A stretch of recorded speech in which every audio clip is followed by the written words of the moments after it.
Alors, on est en compagnie de Vincent Klitschkowitz. Bonjour Vincent. Bonjour Thomas. On va parler SCPI, et on en parle souvent, mais là on va parler sous un autre angle qui est le démembrement. On rappelle peut-être d'un mot en quoi consiste le démembrement. Alors on a amené un petit graphique. Un Le petit démembrement, graphique. voilà, le démembrement c'est une astuce qu'on peut réaliser et qu'on réalise d'habitude sur des biens immobiliers. Il s'agit en fait de séparer le droit de propriété d'un bien immobilier de l'usage. L'usage étant le fait de pouvoir percevoir les loyers ou d'occuper le bien par exemple. En fait, c'est du Astérix, hein. Usus, Fructus, Abusus. C'est pas des empereurs ou des capitaines de la garnison qui encerclent le village. Non, mais c'est vraiment parce que ça remonte à l'origine. Hein, oui, tout à fait. Au droit romain. C'est exactement ça. Ça remonte à notre droit ancestral, je dirais.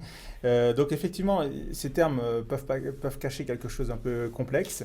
Il faut juste avoir en tête qu'on peut complètement avoir en tête d'investir uniquement sur le droit de propriété.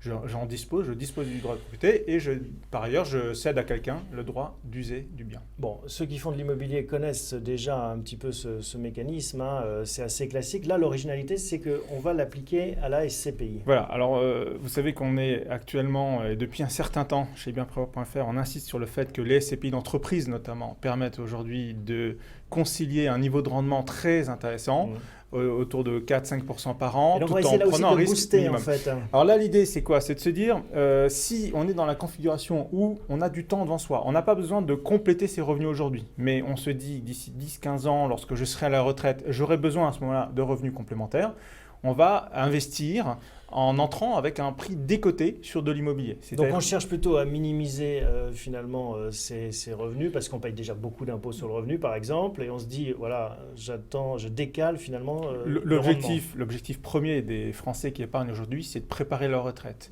Donc lorsqu'on se dit je paye déjà effectivement beaucoup d'impôts, je suis prêt à m'asseoir sur des revenus aujourd'hui pour avoir des revenus plus tard, lorsqu'on fait cette opération-là, qu'on accepte ça, on a l'opportunité de réduire sa fiscalité tant sur l'ISF que la fiscalité sur les revenus. Donc vous nous avez apporté un autre graphique qu'on va découvrir ici. Donc je vous le montre, le voilà. Investissement, donc ça c'est... Comment ça marche? L'idée c'est d'expliquer un petit peu, donner une timeline en fait, un agenda du démembrement. Donc on va investir à un niveau décoté la première année. Donc en fait, on investit selon la durée de décote. Imaginons que la durée de démembrement, imaginons qu'on se donne 10 ans, donc on a 10 ans devant nous, on veut récupérer la pleine propriété de la SCPI dans 10 ans. On va aujourd'hui acheter avec une décote entre 20 et 35% selon les produits. Donc aujourd'hui, une SCPI qui vaut 100, je vais l'acquérir par exemple à 80. Et j'aurai 100 dans 15 ans. Et j'aurai 100, je récupère la pleine propriété dans 5, 10 ou 15 ans selon la période de démembrement qu'on choisit. L'intérêt, donc, lorsqu'on récupère le bien en pleine propriété, c'est qu'en fait, on récupère un bien à valeur 100. C'est une sorte de plus-value, mais qui n'est pas fiscalisée. Ouais. On y reviendra. Ce qui est intéressant, c'est que pendant la période de démembrement, c'est-à-dire la période d'investissement, pendant les 10 ans où je n'ai pas de revenus, étant donné que j'ai 0 revenu, je paye 0 impôt. Et d'autre part, donc 0 impôt sur revenu, et d'autre part, étant donné que ce bien sort finalement de mon patrimoine, d'ailleurs, il faut avoir en tête que j'ai l'impossibilité de le céder. C'est a priori pas un bien... C'est pas liquide donc. C'est pas liquide, on le fait en ayant en tête qu'on va s'asseoir sur cette partie de son patrimoine pendant 10 ans. On ne peut pas le récupérer si on a besoin de le liquider, par exemple. Et donc ça veut dire que faire un investissement de ce style par emprunt, c'est compliqué. Il vaut mieux que ce soit du cash disponible. Hein. C'est faisable par emprunt, mais souvent les opérations d'emprunt, notamment sur la SCPI, ont un objectif, au-delà du fait qu'il y a un effet de levier, c'est de pouvoir déduire les intérêts d'emprunt. Là, dans ce cas-là, vous ne pouvez pas le faire.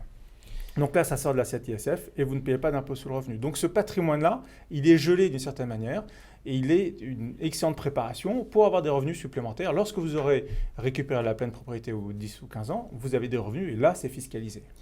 Les personnes que cela concerne d'un point de vue idéal, on l'a vu, donc des gens qui sont à 10-15 ans de la retraite. Typiquement, des professions libérales, des médecins qui n'ont pas de question de revenus à 45-55 ans et qui peuvent avoir des questions de revenus autour de 65 ans lorsqu'ils prennent leur retraite. C'est typiquement ce type de profil qui peut être intéressé par cette logique de démembrement des SCPI d'entreprise, donc avec pour objectif d'avoir des revenus complémentaires à la retraite.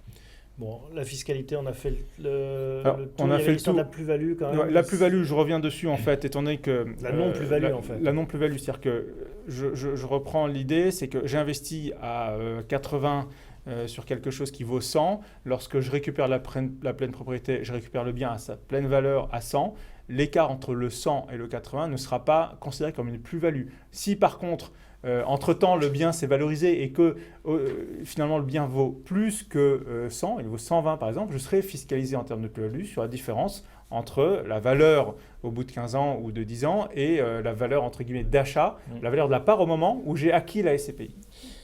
Vous nous avez apporté un exemple concret. Un exemple concret, donc là on est sur quelqu'un par exemple qui a 55 ans, qui souhaite prendre sa retraite dans 10 ans et qui est un patrimoine autour de 1 400 000 euros, un peu plus de 1 400 000 euros, donc il est au-dessus de la limite ISF. C'est 1,3 million, c'est ça? 1,3 million, exactement. Donc l'idée c'est de se dire quel est le montant de SCPI acquis dans le cadre d'un démembrement qui me permettrait de basculer sous la barre ISF de 1,3 million.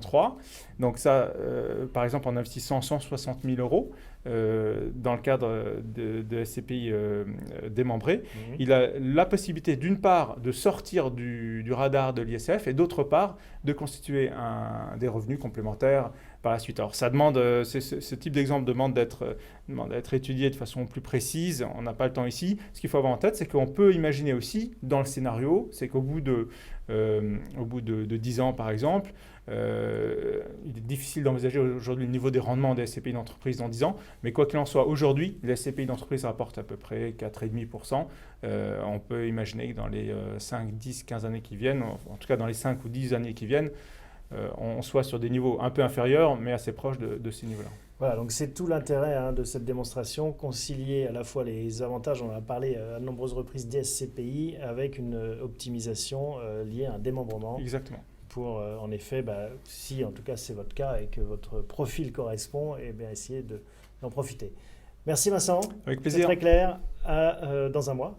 Pour de nouveaux conseils et bons plans. Merci. On passe tout de suite à notre dernier invité, Daniel Collignon, le patron de Spirica.